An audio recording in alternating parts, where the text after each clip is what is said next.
Bank joins us now. Mr. Ramakrishnan, good morning and thanks a lot for joining in. Very strong numbers this time, but give us some, guidance. How does the way forward look? In the second half of the year, what kind of realistic loan growth are you looking at? And by the full year, where do you think you'll end? As I said in the past, I think what we are experiencing is double-digit growth as of now, and for the full year also, probably I would tend to put the numbers as 12 to 13% kind of growth for the full year. Conservatively, if things pan out well, I'm sure it can be a little more than that. So that as far as asset growth is concerned, as far as the NIM is concerned, my guess is that we are currently, for the quarter, we are at about 3.2%, and for the bank as a whole, we are at about 2.9, close to 3%. Probably I would continue to feel that it will be inching up to maybe 3.1% kind of numbers for the full year, because we are expecting that liquidity and the way the loan growth, both we'll have to closely monitor as to how we play out these things. Okay, that's important, sir. You're saying, good morning, Mr. Murali. You're saying that NIMs could come under pressure. You will have to raise deposit rates. Is that what you're saying?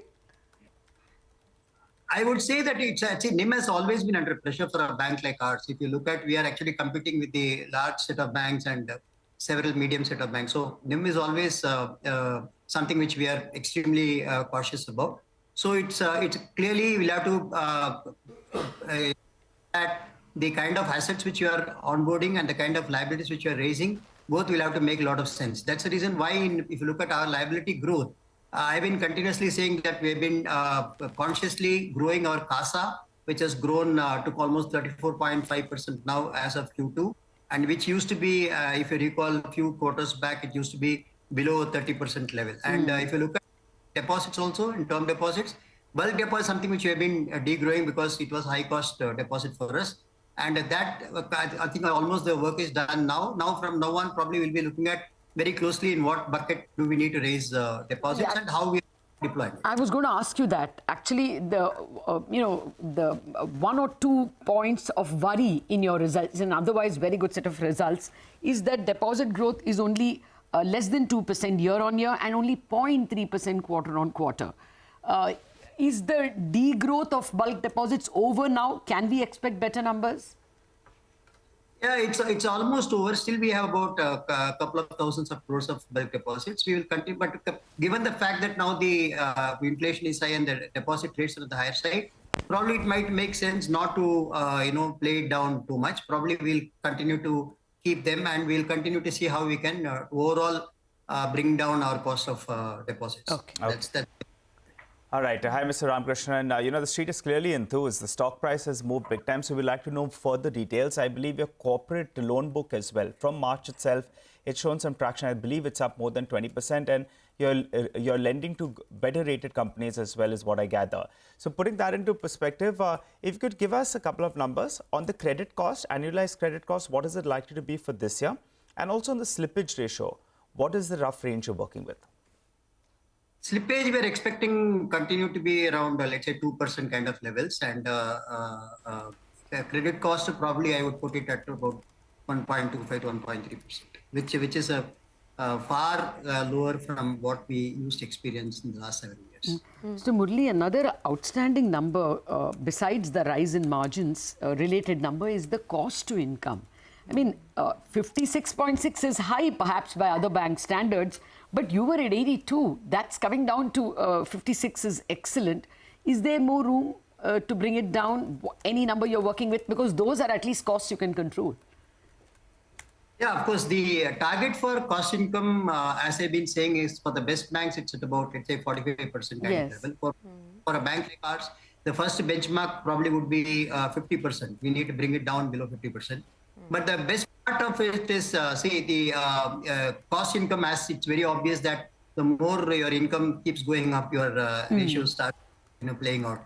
So the fact that our new book, I mean, the whole background of the whole thing is that the new book which I've added from October 2020 onward, that's when I took charge as MD, we have added about 34,000 crores of book in which I have NPA of less than 10 crores. So it's about 0.2% is my NPA in my new book. If I continue to churn my portfolio, you will clearly see that my provisioning numbers will start dipping majorly from whatever current levels are. And naturally, it will impact it will positively influence my net profit.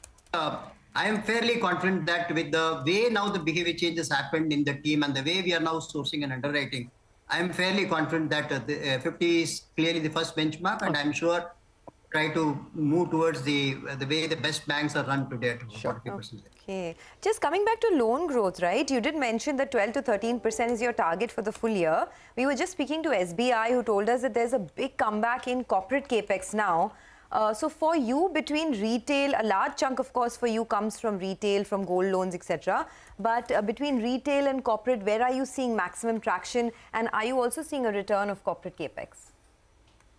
No, actually, contrary to what you're saying, our growth has actually come from corporate. If you look at our delta advances growth, it has come predominantly from corporate. And corporate also, it's a combination of, I would say, both short-term as well as medium, long-term kind of facilities. See, if you had to really look at what was happening in corporate is that till about a year back, they were able to raise funds at a much, much lower cost in the international market. And now with the way anyway inflation has gone up in many of the countries, record inflation for many decades, clearly for them to have increased working capital extra, they're looking for domestic lenders to lend.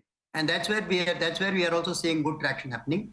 And also, thanks to COVID, we all had quite a good amount of surplus with us, and therefore it was helping us to get traction with good rated corporates. I mean, my incremental corporate banking book has got 90% of my incremental addition is A and above cases. I mean, they also have, except for one account in B and one account in double B, rest all triple B and above, and predominantly it is A and above. And wherever you get, start actually working with them very closely for all their working capital needs and capex needs. So that's where we are getting. Got that, Mr. Ramakrishnan. Thanks so much for stopping by. NIMs at around 3.1%, loan growth of around 12 to around 13%, lowering of credit costs as well as slippages. You've given us those numbers. Good speaking.